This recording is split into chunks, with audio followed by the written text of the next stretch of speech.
Vous préférez manger des pépitos que de voter sur le projet de loi de finances. J'espère que le gâteau était bon. La France n'est pas un McDonald's. On n'y vient pas comme on est. Mais vous avez tout à fait raison, monsieur le Premier ministre. Vous faites pitié. Il faut un cap clair.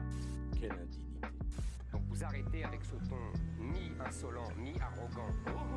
Effectivement, des étudiants à sciences politiques font de la politique.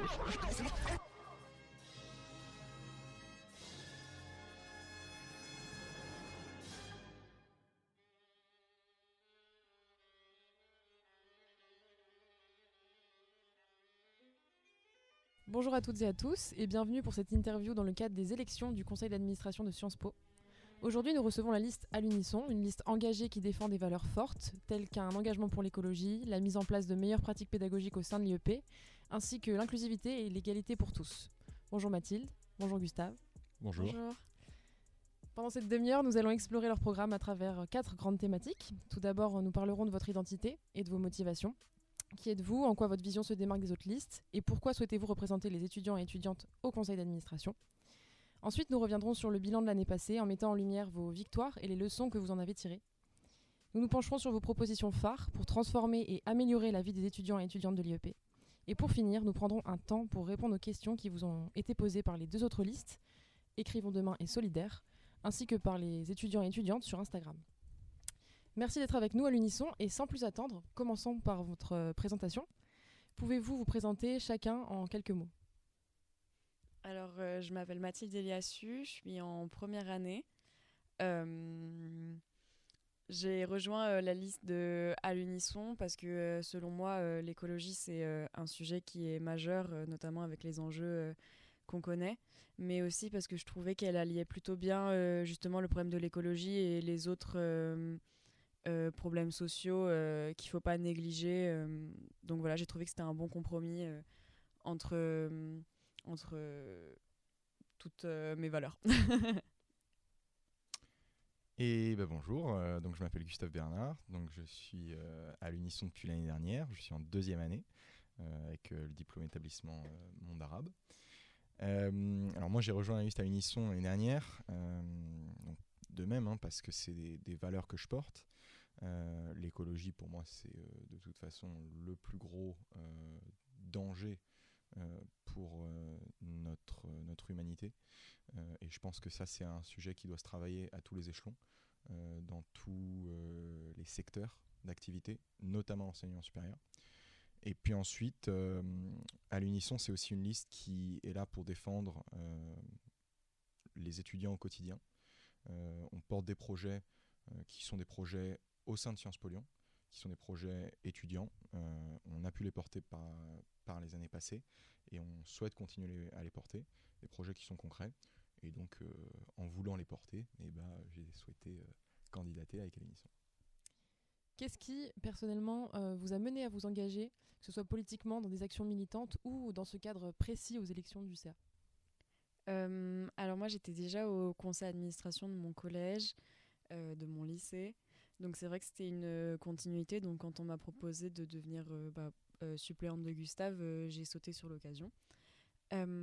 Ensuite, dans mes engagements, par mon passé et d'où je viens, c'est vrai que j'ai des engagements sociaux qui sont très forts et même culturels pour l'égalité des chances et un apprentissage pour tous. Donc j'ai trouvé que à l'unisson, ça, justement, comme je disais avant, ça rejoint un petit peu toutes mes valeurs et même que ça s'alliait plutôt bien avec mes expériences passées.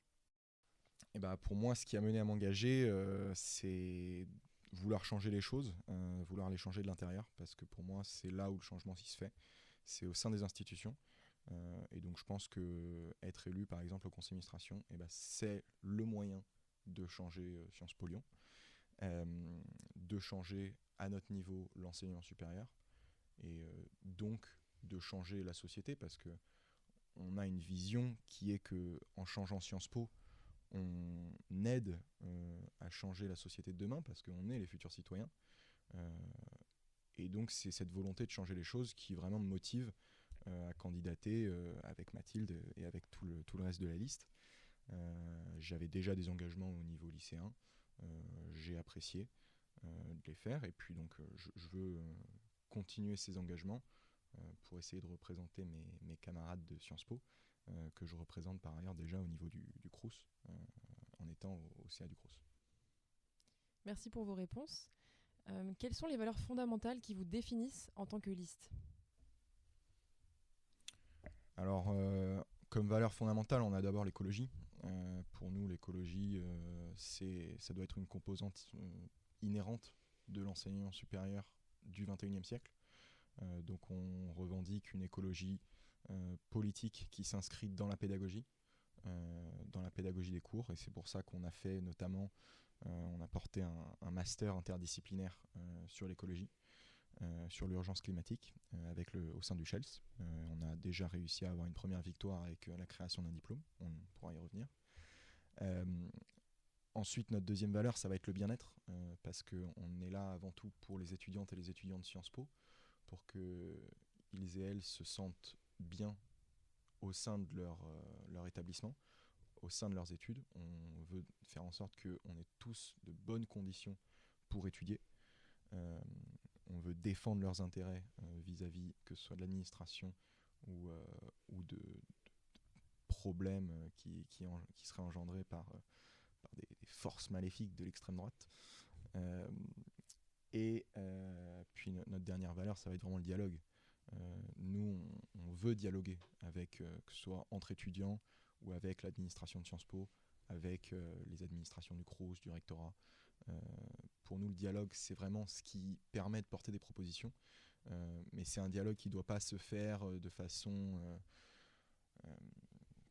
c'est un dialogue qui doit rester ferme, parce qu'on n'est pas là pour se faire marcher dessus non plus. Parfois, il faut imposer des rapports de force. Donc voilà, notre dernière valeur, je dirais que c'est vraiment le dialogue. Pouvez-vous nous expliquer en quoi votre liste se distingue-t-elle des autres ? Alors, selon nous, notre liste, elle se distingue déjà parce qu'on a beaucoup d'axes majeurs, c'est-à-dire qu'on se concentre vraiment sur toutes les différentes facettes de la vie étudiante, que ce soit les pratiques pédagogiques, la mobilité étudiante, même le programme social, la participation étudiante, la transition écologique. Et c'est vrai que justement, on est très axé sur la transition écologique avec de nombreuses idées de projets qui sont concrets et qui sont réalisables et fondés sur différentes études. Et donc, je pense que ça, c'est notre plus grande force, d'avoir étudié nos sujets et de savoir ce qui va être réalisable et ce qui se distingue de la revendication et de quelque chose qui peut être faisable. Oui, juste pour apporter une idée, c'est que donc, nous, comme on l'a dit, on dialogue beaucoup avec toutes les parties prenantes. Et on dialogue pas simplement en apportant, comme l'a dit Mathilde, des revendications générales, mais c'est qu'on va apporter des propositions concrètes, des propositions travaillées, pour pouvoir directement aller à la table des négociations et pas simplement rester dans les grandes déclarations politiques. Ça, je pense, c'est ce qui fait notre force. Avec un projet précis, une trame et vraiment une idée de comment on va pouvoir le mettre en place et pas juste une idée. Merci pour vos présentations. Nous allons maintenant nous concentrer sur l'année passée. Vous disposiez l'an passé de 2 sièges au CA, un au premier collège et l'autre au deuxième. Quelles sont les victoires et les actions que vous aimeriez mettre en avant qui n'ont pas été médiatisées, par exemple ? On peut tout d'abord commencer par ce qui a été le plus médiatisé, c'est-à-dire le diplôme sur l'urgence écologique du CHELS. Donc on mène ça depuis plusieurs années, et l'année dernière on a eu semi-victoire, on va dire, avec ce diplôme qu'on revendiquait comme master, qui a été accepté mais vraiment en demi-teinte par les directeurs et directrices du CHELS, sous la forme d'un diplôme interuniversitaire sur l'urgence écologique. Ça, c'est une demi-victoire, mais on ne s'arrête pas là, on continue le combat, mais on va le continuer surtout avec d'autres acteurs que le CHELS, parce qu'on constate que le CHELS, globalement, il ne veut pas faire les choses dans la profondeur, mais c'est quand même une première victoire, et on en est très fiers. Ensuite, d'autres victoires moins médiatisées, ça va être par exemple la reconnaissance des emplois et du bénévolat saisonniers au même titre que les stages obligatoires du premier cycle. C'est-à-dire qu'avant, on avait des emplois et du bénévolat. Pour que ça rentre dans l'expérience professionnelle de premier cycle obligatoire, il fallait faire minimum 8 semaines, contre juste 6 semaines pour les stages. Ça, nous, on a considéré que c'était inacceptable, parce que en fait, ça s'attaquait surtout aux étudiantes et aux étudiants qui ne peuvent pas faire des stages non rémunérés l'été, parce qu'il y en a qui tout simplement doivent travailler l'été. Et donc ça, on a vraiment mené tout un combat là-dessus, et on a réussi à faire modifier le règlement des études pour permettre une équivalence. Et donc aujourd'hui, vous pouvez faire soit un stage de 6 semaines, soit un emploi de 6 semaines, soit du bénévolat de 6 semaines. On a, par la même occasion, porté, et là on l'a porté avec Solidaire, la création d'une bourse de stage, parce que c'est pareil, en fait, c'est pas, les stages ne doivent pas être réservés à ceux qui en ont les moyens. C'est que si l'IEP veut vraiment professionnaliser tous ces étudiants, en fait, il faut qu'ils donnent les moyens. Donc ça, on a eu un accord et on va suivre l'application, je pense, avec Solidaire, de cette mesure. On a organisé l'année passée un événement sur la transition écologique dans l'enseignement supérieur avec des collègues de l'ENS, du CROUS, des élus étudiants de Lyon 1, de Lyon 2. On l'a organisé à Lyon 2 avec des députés, des élus. On a mené une réflexion sur ce que ça pouvait être, et ça fait l'objet d'un suivi avec Lyon 2 des mesures qu'on avait proposées. Donc ça, on est très fiers. Ça, c'était pour ce qu'on a fait l'année passée. Puis ensuite, on a d'autres actions qu'on a pu faire par le passé. On ne va pas revenir sur tous nos bilans, mais on agit. C'est ce qu'il faut en retenir. Quelles leçons tirez-vous des défis de l'année passée pour améliorer vos actions si vous êtes élu ? Je pense que l'année passée, on a eu quelques difficultés, notamment sur les liens avec les étudiantes et les étudiants. Je pense que c'est peut-être notre plus grand regret. Après, quand vous êtes 2 élus, dont un deuxième cycle, un premier cycle, c'est pas facile d'être en lien avec les étudiantes et les étudiants. On a essayé de faire des comptes rendus de tous les CA. Pour certains, on l'a fait. Pour certains, on n'a pas pu. On le regrette un peu. Après, on sait que, par exemple, Solidaire a eu les mêmes soucis. C'est pas quelque chose qui est facile. Ça, c'est vraiment quelque chose qu'on veut mettre en place et avec un peu de rigueur pour cette année. Alors concernant les bilans des années passées, moi je n'étais pas présente comme je suis en première année, mais par contre je viens d'arriver justement dans le monde du conseil d'administration, des listes, etc. Et j'ai trouvé qu'il y avait énormément de tensions en fait entre listes. Selon moi, on gagne pas vraiment, personne gagne au fait d'être les uns contre les autres, sachant qu'on on a tous une seule revendication, c'est d'améliorer les conditions d'apprentissage des étudiants de Sciences Po Lyon. Donc je pense qu'il faudrait plus qu'on se focalise justement sur l'entente entre tous et pas qu'on se combatte les uns contre les autres, mais plutôt qu'on se combatte tous ensemble en gardant évidemment notre singularité et nos valeurs, mais contre un problème précis et un problème général. Merci. On va se focaliser maintenant sur votre programme et vos priorités. La réforme des pratiques pédagogiques semble être une priorité pour vous, comme en témoigne votre proposition d'expérimenter les cours inversés dans les CDM et de laisser davantage de choix aux étudiantes et étudiants dans la sélection de leurs cours. Est-ce que vous pourriez expliquer concrètement en quoi cela diffère des CO qui présentent déjà la possibilité de piocher dans un panier de cours, et plus largement ce que vous entendez par une refonte des maquettes pédagogiques ? Quels seraient les bénéfices attendus pour les étudiants et comment garantir que ces changements soient compatibles avec les contraintes académiques ? Alors déjà, ces propositions, elles partent d'un constat. Le constat, c'est qu'il y a beaucoup d'étudiantes et étudiants qui aujourd'hui ne sont pas satisfaits de leurs cours à Sciences Po. Que ce soit au premier cycle, mais même au deuxième cycle dans certains secteurs. Ensuite, ce qu'on propose. Donc, ce qu'on propose, ça a peu à voir avec les CO en réalité. Parce que ce qu'on voudrait, c'est mettre en place d'abord un petit peu quelque chose qui est déjà présent, par exemple à Sciences Po Strasbourg, où vous avez dans les modules, parce que là actuellement on a des modules en premier cycle, donc on en a 4, je crois, on a droit, sciences politiques, etc., etc. Au lieu d'avoir à chaque fois 2 CF dans l'année et un CDM obligatoire, où en fait on nous le donne, on voudrait avoir pour chaque module un panier chaque semestre de 2 à 3 cours, pas un panier gigantesque comme les CO, un panier qui soit restreint, mais qui laisse quand même le choix à l'étudiant de pouvoir choisir, par exemple, l'histoire qu'il veut le faire. On pourrait avoir un panier, par exemple, avec histoire des totalitarismes, histoire de la France coloniale et des Outre-mer, et éventuellement un troisième choix. Dans le droit, on pourrait avoir droit public ou droit privé, comme c'est déjà le cas à Sciences Po Strasbourg. Donc ça diffère quand même sensiblement des CO parce qu'on reste sur une forme de tronc commun. Et on serait sur des grosses classes avec toujours des amphis. Ensuite, pour ce qui est de l'expérimentation des cours inversés, on trouve qu'il y a quand même des CDM où globalement ça diffère beaucoup entre professeurs. Nous, on veut harmoniser tout ça. Il y avait une charte des CDM qui existait, qui est un peu tombée dans l'oubli. On veut la ramener. On veut faire en sorte que les étudiantes et les étudiants, en fait, ils n'aillent pas en cours de CDM pour entendre un enseignant faire un monologue pendant 45 minutes. C'est tout simplement pas ça le but d'une CDM.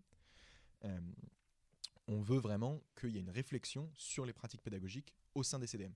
Et même au sein des CF, parce qu'on constate aujourd'hui qu'il y a certains CF où, en fait, quand vous avez les notes des années précédentes, et ben globalement, la plus-value de l'enseignant-chercheur, elle est relativement limitée.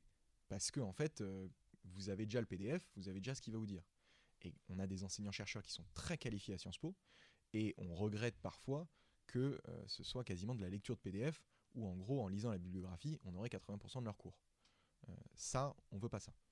Et donc, on veut engager une réflexion, non seulement sur les maquettes, donc quels cours vont où, comment marchent les cours, comment fonctionnent quels cours, et on veut également engager une réflexion, là, avec les enseignants, sur les pratiques pédagogiques au sein de l'IEP. Je me permets de rebondir parce que votre programme mentionne la reconnaissance d'un grade licence après la 3e année, tandis que Solidaire a contribué à la mise en place d'un bachelor.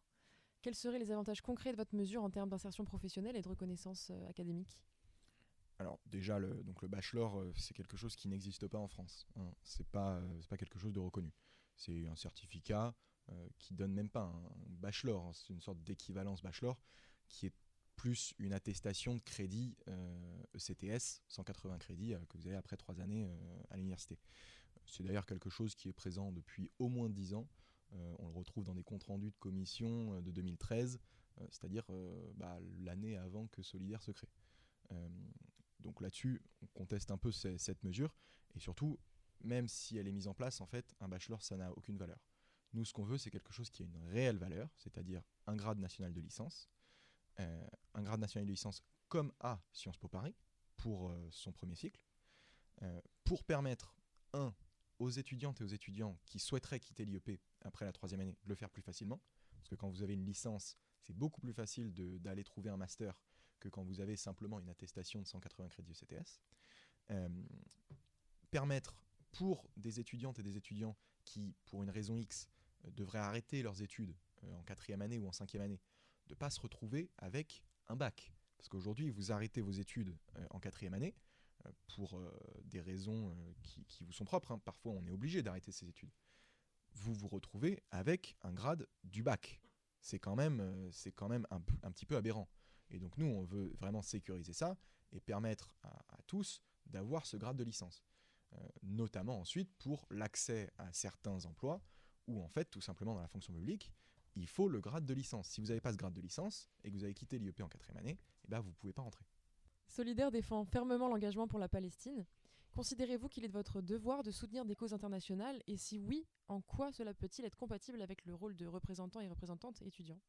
Alors, dans la continuité de ce que je vous disais avant, l'idée, ça serait vraiment de créer un esprit de solidarité entre les différentes listes et les différents partis. Donc, si jamais Solidaire souhaite mettre en place des réformes ou des revendications pour la Palestine, évidemment, on va les soutenir parce que c'est aussi une cause qui nous tient à cœur, comme par exemple l'accueil d'étudiants palestiniens ou même d'autres zones qui sont en guerre ou qui subissent des génocides. Là-dessus, on est complètement ouvert et on soutiendra à 2000%. Cependant, selon nous, un conseil d'administration d'établissement, ça concerne justement l'établissement. Donc tout ce qui touche à l'éducation, on sera en faveur. Mais par contre, si jamais c'est des revendications plutôt nationales ou à une autre échelle, Selon nous, ça c'est pas de notre ressort et c'est pas de notre responsabilité. C'est plus une question de revendication personnelle ou justement d'associations autres que étudiantes au sein de Sciences Po Lyon. Votre programme propose plusieurs initiatives ambitieuses pour transformer l'IEP sur le plan écologique, notamment la création d'un fonds pour financer des projets de transition écologique ou encore le master interdisciplinaire sur l'urgence écologique dont tu as parlé, Gustave. Vous proposez aussi des mesures comme la végétalisation de l'IEP ou la mise en place de fontaines à eau. Pouvez-vous expliquer en quoi ces actions s'inscrivent dans une stratégie écologique globale ? Alors il faut bien distinguer deux types d'actions, c'est-à-dire qu'il y a des actions éducatives, donc d'enseignement supérieur, comme par exemple le master, comme l'intégration de la transition écologique dans les cours. Ensuite, il y a là aussi le fonds vert pour la vie étudiante a son rôle à jouer, parce qu'on considère que les associations font partie de l'expérience des étudiantes et des étudiants, qu'ils acquièrent des expériences, des connaissances, des compétences par là. Donc là aussi, ça rentre là-dedans. Ensuite, il y a une deuxième type d'action, par exemple la végétalisation de la cour Berthelot, où là, oui, on est dans la transition écologique, mais on est avant tout dans le bien-être étudiant. C'est qu'on considère que la transition écologique, c'est avant tout une question de bien-être. Et donc, que ce soit les fontaines à eau, que ce soit les gourdes, que ce soit la végétalisation de la cour, ça, c'est une question non pas la grande stratégie de l'enseignement supérieur, c'est tout simplement une question de bien-être pour les étudiants et même pour les personnels d'ailleurs, pour faire en sorte qu'on ait des bonnes conditions et qu'on n'ait pas du goudron qui nous entoure tout le temps et du béton. Parce qu'en plus, on sait qu'à Lyon, il y a des températures qui peuvent parfois être un petit peu extrêmes. Et donc, du coup, par exemple, le goudron, c'est bête à dire, mais en fait, ça donne plus chaud que de l'herbe. Donc, c'est des choses qui peuvent paraître un petit peu anodines, mais encore une fois, ça s'inscrit dans le bien-être étudiant. Et notamment, justement, on parlait de mettre en place des fontaines à eau. Ça serait accompagné avec une distribution de gourdes qui serait en partie payée par le Crous, en partie par Sciences Po et aussi par la région. Donc, l'idée, c'est vraiment de changer nos habitudes et de plus avoir le réflexe d'acheter une bouteille d'eau en plastique tous les jours, mais de ramener sa gourde. Déjà, ça fait des économies. Et ensuite, c'est beaucoup plus écologique. Et on a aussi une mesure qu'on trouve importante, c'est vérifier la mise en place de la charte de l'environnement à Lyon et surtout sur le campus de Saint-Étienne. Donc encore une fois, en engageant les associations de transition écologique grâce à la commission transition écologique où justement, encore une fois, il y aurait plus de transparence entre les étudiants et l'administration. Vous proposez la banalisation du jeudi après-midi pour favoriser la vie associative, sportive ou les cours du Chels, tout en souhaitant harmoniser cette pratique avec d'autres universités lyonnaises. Cependant, une telle mesure pourrait entraîner des journées plus chargées, en utilisant les autres jours de la semaine pour compenser, ce qui peut être particulièrement difficile pour les étudiants qui doivent travailler, et notamment les étudiants qui ne peuvent pas se permettre de faire autrement. Selon vous, comment rendre cette proposition compatible avec les contraintes académiques et les réalités de ces étudiants et étudiantes ? Alors, cette proposition, elle ne vient pas de nulle part, hein. C'est déjà quelque chose qui existe. Dans beaucoup par exemple, d'écoles d'ingénieurs, les jeudis après-midi, ils sont banalisés. Vous allez à Centrale Lyon, le jeudi après-midi, il est banalisé pour les associations, pour les sports. Nous, notre proposition, c'est de faire pareil à Sciences Po. Parce que, encore une fois, ça rentre dans l'idée que les associations, en fait, elles font partie intégrante de la vie étudiante de Sciences Po. C'est ce qui nous différencie d'une université, c'est qu'on a un maillage associatif beaucoup plus fort et beaucoup plus dense. On a quasiment 45 associations pour 800 étudiants sur le campus. Ça rentre dans cette réflexion. Ensuite, oui, il y a une question sur est-ce qu'on ne va pas surcharger nos autres plages horaires avec cette proposition. Là, ça rentre dans une idée de maquette pédagogique où, en fait, il faut se poser la question, est-ce qu'on a vraiment besoin, quand on a par exemple un DE, d'avoir 30 heures de cours par semaine ? Est-ce que c'est pas tout simplement trop ? Est-ce que c'est pas bien aussi de laisser aux étudiantes et aux étudiants du temps pour les associations, du temps pour soi et du temps pour travailler en autonomie. Et puis pour la partie des étudiants qui travaillent, ça je vais laisser ma collègue peut-être parler de son expérience. Alors moi personnellement, en fait je suis étudiante boursière, donc je suis obligée de travailler à côté de mes études. Donc c'est vrai que c'est une charge de travail qui est quand même conséquente et ça demande de faire des compromis, soit sur la vie sociale, soit sur les études. En fait, c'est une charge à laquelle on ne pense pas forcément, mais justement, selon moi, le jeudi après-midi, c'est plutôt une chance en fait, de justement ne pas être en cours et de soit pouvoir prendre du temps pour moi, soit pouvoir prendre du temps pour la vie associative, ou soit par exemple pour des personnes qui n'auraient pas le temps de travailler justement les autres jours, de pouvoir travailler le jeudi après-midi. En fait, c'est vraiment l'idée de dégager du temps pour soi-même. Et selon moi, c'est vraiment super important. Là, déjà, sur le semestre 1, personnellement, j'ai pas cours le jeudi après-midi et je le ressens vraiment dans mon emploi du temps. Le jeudi, c'est vraiment la journée bien-être, la journée où je prends du temps pour moi, où je sors, où je fais des balades. Et en fait, ça m'aide énormément pour le reste de la semaine. Donc, l'idée, ce serait vraiment de l'élargir pour tous les étudiants de l'IEP, parce que ceux qui travaillent ou ceux qui travaillent pas, parce que c'est vraiment... en fait, ça rejoint notre idée qu'il faut soutenir la cause de la santé mentale à l'IEP, notamment avec l'ouverture d'un poste de psychologue à l'IEP, parce que c'est quelque chose qui peut parfois être négligé et qui pour autant est super importante. Sachant qu'à terme, c'est le rôle de l'État d'augmenter les bourses et de faire en sorte qu'on n'ait pas des étudiantes et des étudiants qui soient dans l'obligation de travailler pour subvenir à leurs besoins, parce que quand on travaille et on étudie, en fait, c'est tout simplement souvent incompatible. Merci pour vos réponses. Maintenant, place au dîner avec les questions des... Place au débat, tu veux dire, non? Oui, c'est pas ce que j'ai dit. Ouais, place au débat. Avec les questions des autres listes. La première est celle de Solidaire. Pouvez-vous nous expliquer votre changement de position sur le grand oral? Vous n'êtes plus favorable à son abolition alors qu'elle était au programme il y a 2 ans, même si vous aviez empêché son abolition par votre absence au CA. Alors, regardons notre programme d'il y a 2 ans. Donc on va aller sur notre compte Instagram, vous pouvez le faire chez vous. À l'unisson sur Instagram. Deuxième cycle, oui, à l'unisson sur Instagram, suivez-moi. Programme deuxième cycle, il y a une seule mention du grand oral, où c'est marqué, et je cite, « Co-construire des canaux d'information efficaces sur les grands enjeux du second cycle pour être informé clairement sur le grand oral ». Est-ce que, mesdames, messieurs, ça vous semble être la proposition d'une liste qui souhaite abolir le grand oral? Non. Donc en fait, il faut arrêter de se leurrer, il faut arrêter de rester dans des idées qui seraient un petit peu transmises entre listes solidaires, entre mandatures, où en fait, ceux d'aujourd'hui posent cette question, je pense, sans même savoir véritablement ce qui s'est passé, parce que la plupart, surtout au premier cycle, n'étaient même pas à l'IEP. À un moment, jamais dans nos programmes, il n'a été marqué que nous soutenions d'abolir le grand oral. Donc à un moment, ce mythe, il faut peut-être l'arrêter. Alors pour la question d'Écrivons demain, votre programme ne mise-t-il pas trop sur l'écologie alors que les capacités d'action au sein de l'IEP sont limitées? Merci Écrivons demain. Déjà, c'est vrai que peut-être qu'on est un peu trop penché sur l'écologie, on essaiera de polluer un peu plus au futur.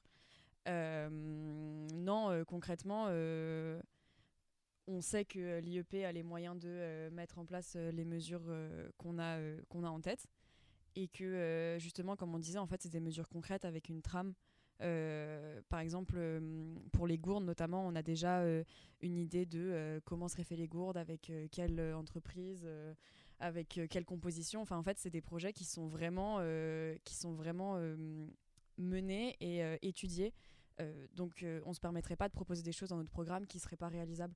Si jamais on a un problème pour réaliser un projet, ça viendrait de la part de l'administration ou d'un autre acteur qui ferait blocage, mais pas sur les moyens de l'IEP. Puis après, alors encore une fois, on parle quand même de beaucoup de choses dans nos programmes. S'ils trouvent qu'on est trop centré sur l'écologie, ma collègue l'a très bien dit, on s'en excuse.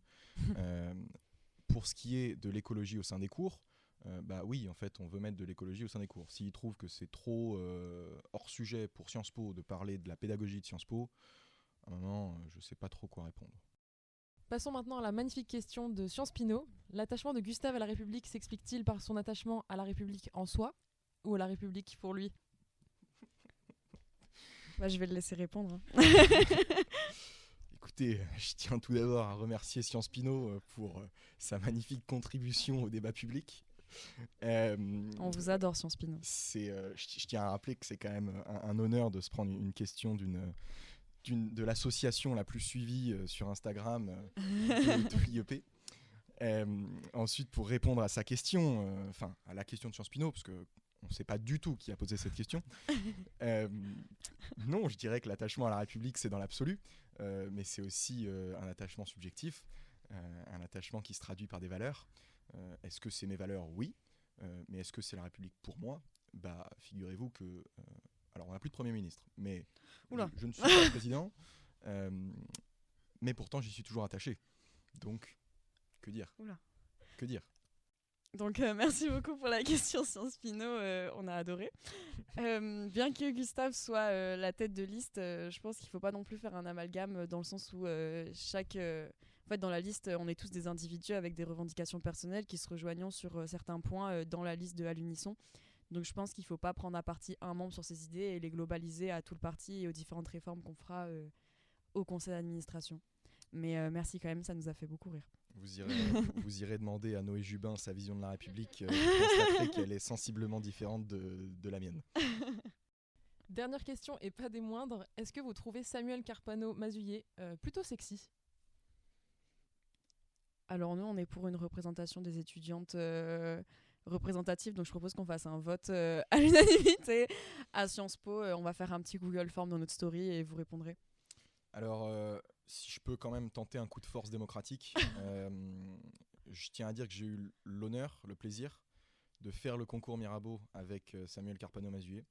J'ai pu partager une chambre d'hôtel avec lui. Waouh. Ce sont des souvenirs qui me resteront à vie, gravés. Pouvoir écrire un discours avec pas de t-shirt.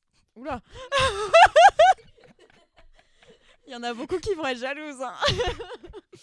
Mais donc non, j'accéderai à la demande populaire que je pense qui est sous-entendue dans cette question, qui est que oui, je trouve à titre définitif Samuel Carpano-Mazuyé profondément sexy. Et si vous votez pour nous le 12 et 13 décembre, on vous donnera son snap. Merci pour vos réponses très honnêtes. Auriez-vous un dernier mot pour convaincre les étudiants et étudiantes de voter pour votre liste ? Comme dernier mot, je pense qu'on voudrait insister sur le fait que nous, on va s'attaquer aux problèmes du quotidien, que si les étudiantes et les étudiants ont des choses à redire sur Sciences Po, que nous, on est là pour porter ces propositions, qu'on sera toujours là pour répondre aux sollicitations. Voilà, on est la liste du bien-être, on est la liste de l'amour, de l'amitié. Mathilde, tu veux rajouter quelque chose ? Oui. Petit message pour les premières années. Donc, je sais que le conseil d'administration, ça peut paraître sérieux et les questions de stage, de mobilité, ça paraît très lointain. On n'y est pas forcément touché, même tout ce qui est CF, CO, CDM, harmonisation, tout ça. C'est des mots qui nous concernent pas vraiment, mais en fait, ça va vraiment, le conseil d'administration, ça va prendre des décisions qui vont durer sur plusieurs années. Et si jamais ça ne nous touche pas au premier semestre, ça peut nous toucher au deuxième. Donc, je pense qu'il faut qu'on essaye de se projeter dans le futur et de se dire qu'est-ce qui va vraiment nous aider pour le futur de Sciences Po. Maintenant, ça, c'est votre réflexion personnelle. Mais je pense qu'il faut vraiment prendre en considération que le conseil d'administration, ça reste quand même une instance importante. Et s'il vous plaît, venez voter, juste que ce soit pour n'importe quelle liste. Mais c'est vraiment très, très important, le conseil d'administration. Donc voilà, bisous. Après, si vous pouvez voter à l'unisson, c'est quand même mieux. C'est quand même mieux. Merci Mathilde, merci Gustave d'avoir répondu à toutes nos questions. Et puis bon courage pour la suite. Merci. Merci Jade.